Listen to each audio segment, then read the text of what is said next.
Banat TV. Bismillahirrahmanirrahim. Assalamualaikum warahmatullahi wabarakatuh. Ada kursi.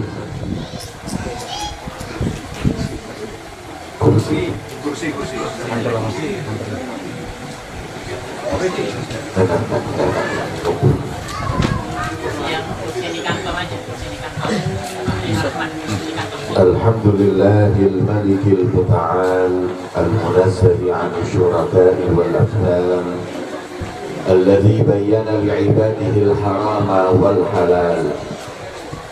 Wa sallallahu wa sallama ala sayyidina wa habibina wa syafi'ina Muhammad al-hadi min ad-dhalal wa ala alihi wa sahbihi bil hudwi wal asal. Amma ba'd. Subhanaka la ilma lana illa ma 'allamtana innaka antal alimul hakim. Rabbi shrah li sadri wa yassir li amri wahlul 'uqdatam min lisani yafqahu qawli. Amin ya rabbal alamin.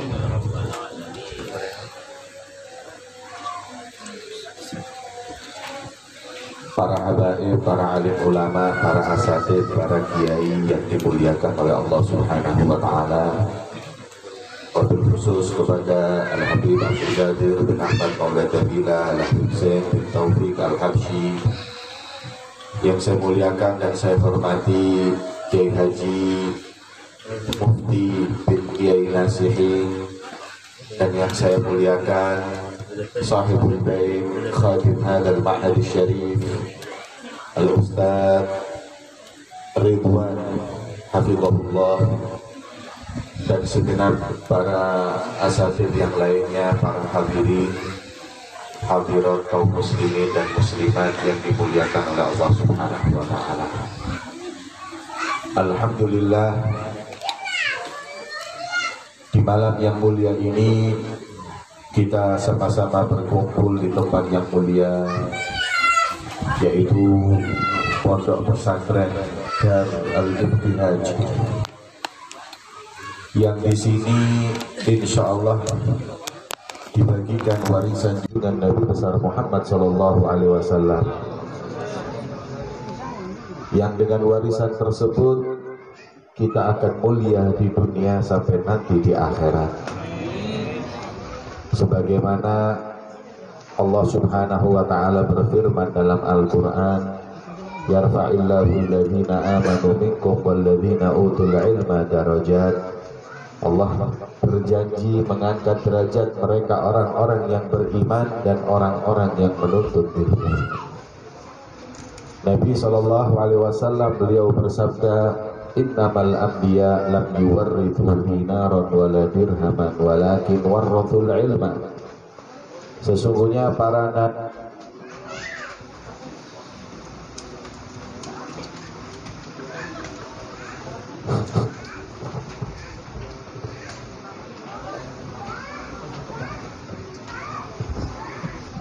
mereka tidak mewariskan dinar maupun dirham, tidak mewariskan rupiah maupun dolar, tapi warisan para nabi dan rasul itu adalah ilmu. Faman akhadahu faqad akhadha bihaddin wafir. Maka barang siapa yang punya bagian dari warisan tersebut, niscaya mereka adalah orang-orang beruntung yang memiliki warisan baginda Muhammad Sallallahu Alaihi Wasallam. Bicara tentang kemuliaan pondok pesantren dan ilmu tidak akan pernah ada habisnya. Karena dalam Al-Quran maupun hadis baginda Muhammad Sallallahu Alaihi Wasallam dipenuhi pujian untuk mereka para pemilik ilmu dan penuntut ilmu. Akan tetapi Al-Imam Abdullah bin Ala al-Haddad beliau berkata bahwa tidak ada pujian buat ilmu dan para penuntut ilmu, para ulama maupun santri, kecuali bagi yang mengamalkan ilmunya. Semua pujian Allah dalam Al-Quran, semua pujian Nabi Muhammad dalam hadisnya bagi mereka orang-orang yang mengamalkan ilmu. Jadi hanya dituntut ilmu tanpa diamalkan, kita nggak akan masuk dalam kemuliaan mereka para alim ulama maupun para penuntut ilmu. Maka itu kita dituntut untuk mengamalkan ilmu yang kita pelajari. Ilmu yang kita pelajari ini kita amalkan. Fa'mal walau bil usyri kazakati takhruj bi nuri ilmin min dhulumati. Kata Ibnu Ruslan, beliau mengatakan amalin ilmu itu walaupun cuma 1/10, walaupun 10%, niscaya kau keluar dari kegelapan kebodohan menuju ilmu, menuju cahaya Allah Subhanahu wa ta'ala. Maka itu para hadirin yang dimuliakan oleh Allah, warisan itu mulianya tergantung pewarisnya. Makanya kalau kita mendapat warisan baginda Muhammad, kita mulia. Karena apa? Warisan makhluk yang paling mulia. Walaupun kadang-kadang yang kita lihat orang-orang mengagungkan warisan yang lain. Orang barat itu kalau mengagungkan warisannya artis nggak nanggung-nanggung hadirin. Anda tahu ada penyanyi di barat namanya Elvis Presley. Elvis Presley ini penyanyi tahun 60-an. Ada yang tahu Elvis? Kalau ada berarti Anda sudah tua. Elvis itu tahun 60-an dulu terkenal. Tahun 90-an Elvis ini sudah mati. Tahun 90-an kaos dalamnya itu dilelang laku 5 miliar. Kaos dalamnya Elvis itu dilelang laku 5 miliar. Kaos dalam hadirin.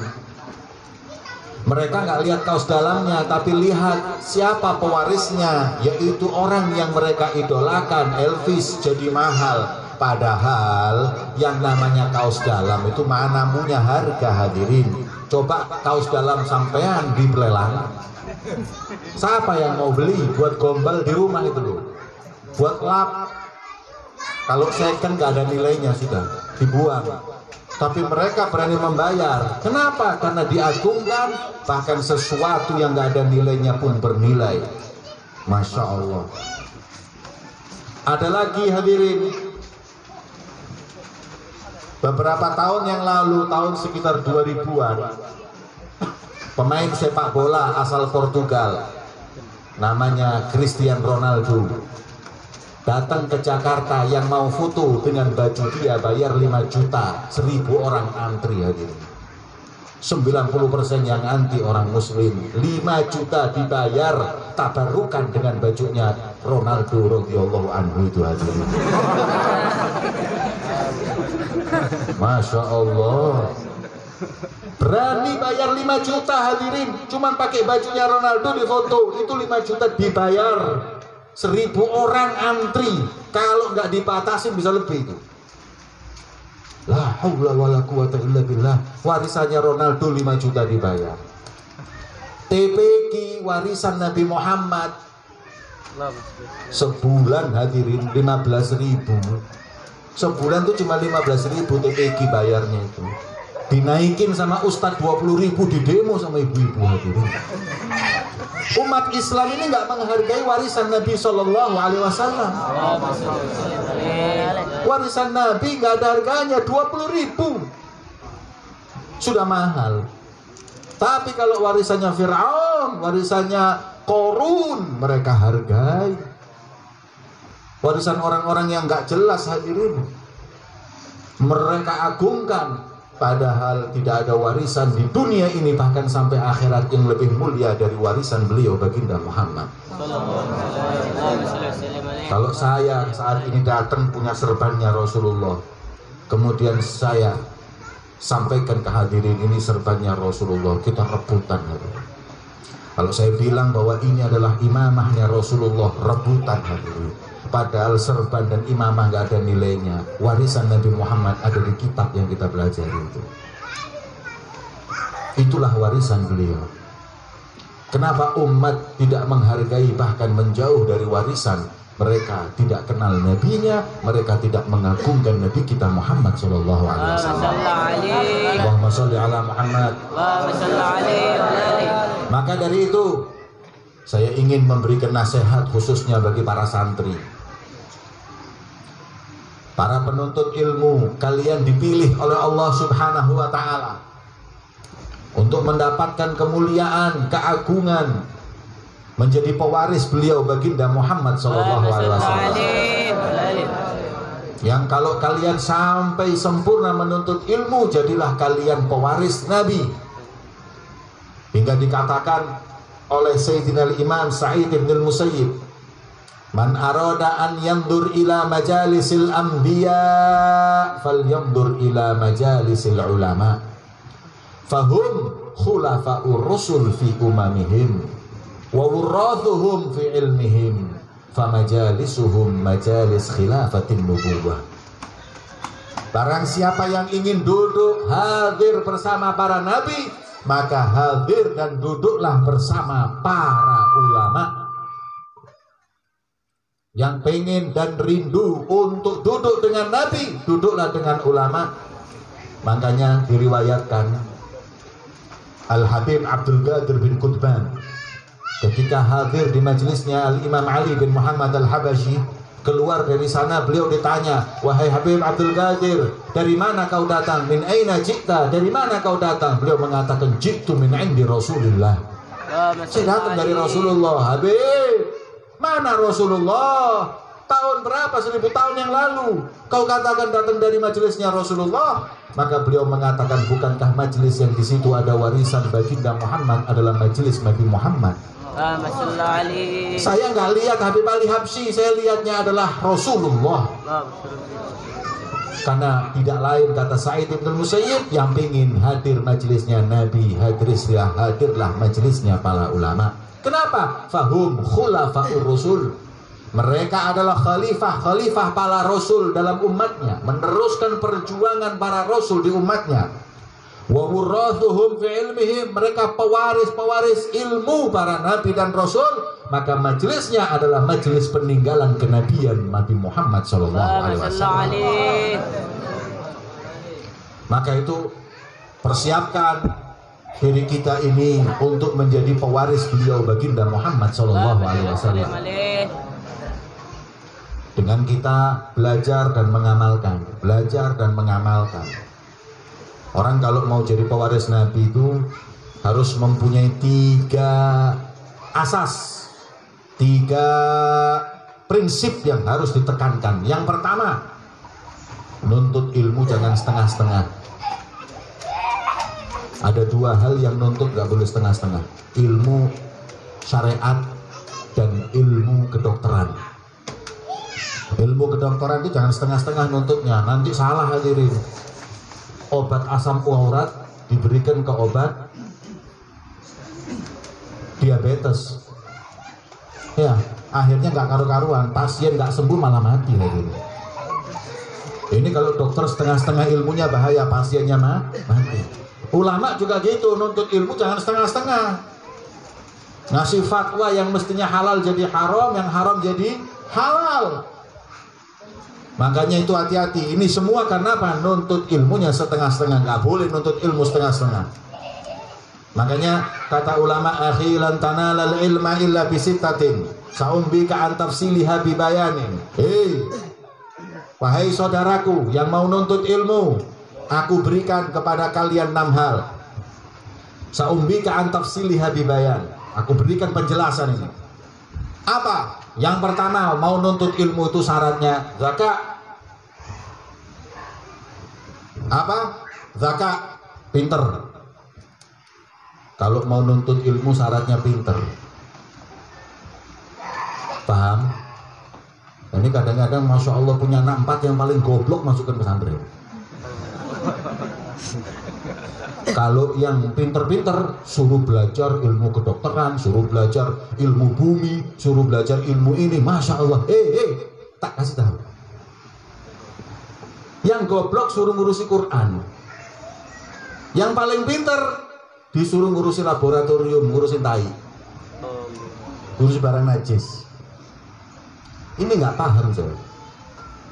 Mestinya orang mau nuntut ilmu itu persyaratnya pertama zakat, harus yang cerdas.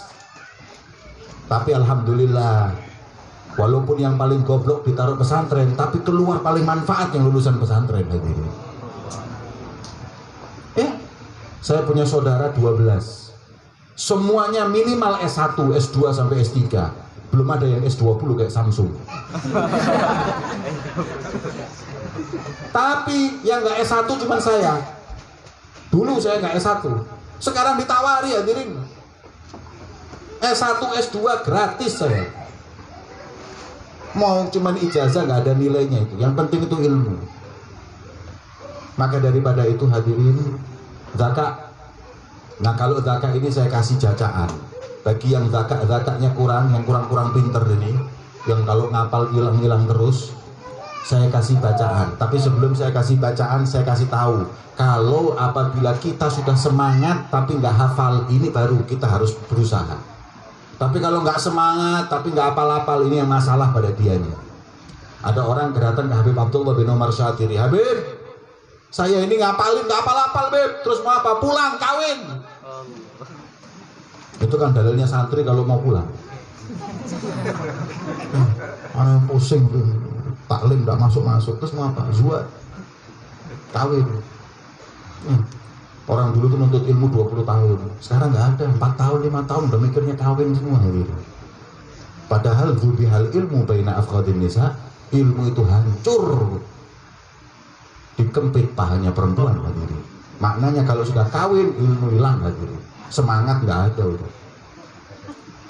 Maka daripada itu Habib Abdullah bin Umar didatengin muridnya, Habib, iya,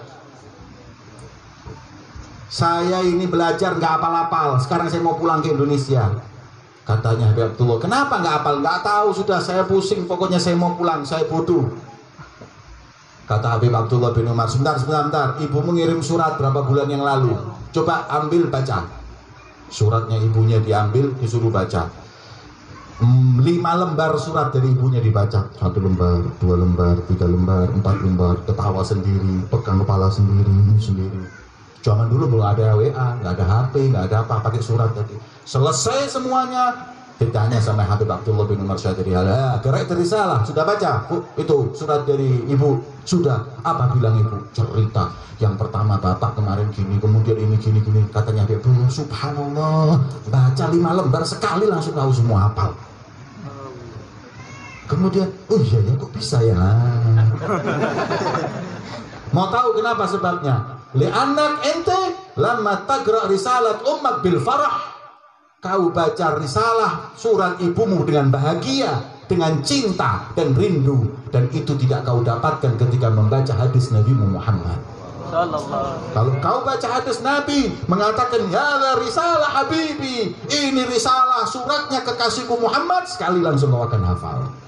Makanya thalabul ilm itu harus cinta sama Nabi. Al-Habib Hasan bin Ismail Al-Hamid itu mensyaratkan muridnya, syarat nyantri di pondok ini tidak boleh sampai lebih dari 40 hari tidak memandang atau tidak bermimpi berjumpa Rasulullah. Kalau 40 hari lebih nggak lihat Rasulullah, fanfud yadik minhu, sudah nggak ada manfaatnya santri seperti itu, pulang. Santri harus mimpi ketemu Rasul, harus minimal 40. Kenapa? Tiap hari yang dibaca hadisnya, tiap hari dibaca syariatnya, tapi nggak pernah mimpi. Yang aneh, tiap hari baca hadis Nabi, tiap hari baca kitab kuning, mimpinya artis, lah bingungin hadirin. Maka daripada itu saya ingatkan para hadirin bahwa santri harus punya kecerdasan itu dengan mahabbah kepada Nabi, kecerdasan itu saya kasih ijazah. Yang pertama baca ya mubdi'u ya khaliq 100 kali setelah adzan subuh, sebelum sholat subuh 100 kali ya mubdi'u ya khaliq. Hafalkan, baca terus, niatkan, insya Allah semakin hari semakin cerdas hafalannya. Ini kalau saya teruskan ceramah saya ini panjang, bisa 2,5 jam. Insya Allah nanti lain kali saya datang ke sini lagi Ustaz Ridwan. Insya Allah, karena saya dijanjikan Ustadz Mufti mau dikawinkan di sini hadirin. Orang ikramul ulama itu zuhad, harus hiburannya kiai itu cuma kawin. Mau kolam renang nggak mungkin. Masuk mau kiai bal-balan sepak bola, mau jadi kiper kan nggak mungkin. Terus hiburannya cuma nikah itu aja. Makanya kalau mereka kiai-kiai yang nggak boleh kawin lagi, umurnya nggak panjang nanti. Makanya tiru Ustadz Mufti itu, perbanyaklah nikah, ya. Perbanyak umat Nabi Muhammad SAW. Insya Allah yang jajar sebelah itu insya Allah ketularan semua hadirin. Gitu aja ya. Wassallallahu ala sayyidina Muhammadin wa ala alihi wasallam walhamdulillahi rabbil Bismillahirrahmanirrahim. Alhamdulillahirabbil alamin. Allahumma shalli wa sallim ala sayyidina Muhammad wa ala ali sayyidina Muhammad. Amin. Allahumma akhrij min qulubina kulla qadrin lid dunya wa kulla mahallin lil khalq yamilu bina ila ma'siyatik aw yashghuluna an ta'atik aw yahulu bainana wa baina tahaqqiq ma'rifatikal khassah wa mahabbatikal khalisah. Allahumma iftah lana wa litulabina وطالباتنا فتوح العارفين فكنا وإياهم في الدين وعلمنا وإياهم التأويل واهدنا وإياهم إلى سواء السبيل وارزقنا وإياهم فهم النبيين وحفظ المرسلين وإلهام ملائكة المقربين. اللهم اجعلنا من أهل القرآن حتى تجعلنا يا الله من خاصتك ومن أهلك. Allahumma ya Allah, mudahkan kami menghafal kalammu Al-Quran, bersihkan hati kami, permudah kami mengamalkan Al-Quran. Ya Allah, jadikan kami ahli Al-Quran, hingga kami adalah orang-orang yang dekat denganmu ya Rabb. Allahumma ya Allah, jadikan majelis ini majelis yang berkah, pondok pesantren ini pondok pesantren yang membuat bangga dan bahagia Nabi Muhammad SAW. Allahumma ya Allah, keluarkan dari pesantren ini para pewaris Nabi Muhammad. Keluarkan dari pesantren ini orang-orang yang kelak ya Rabb memperjuangkan syariat Nabi Muhammad, menghidupkan sunnah-sunnah Nabi Muhammad, menghidupkan syariat beliau Rasul sallallahu alaihi wasallam. Wassallallahu ala sayyidina Muhammadin wa ala alihi wasallam walhamdulillahirabbil alamin bil qabul.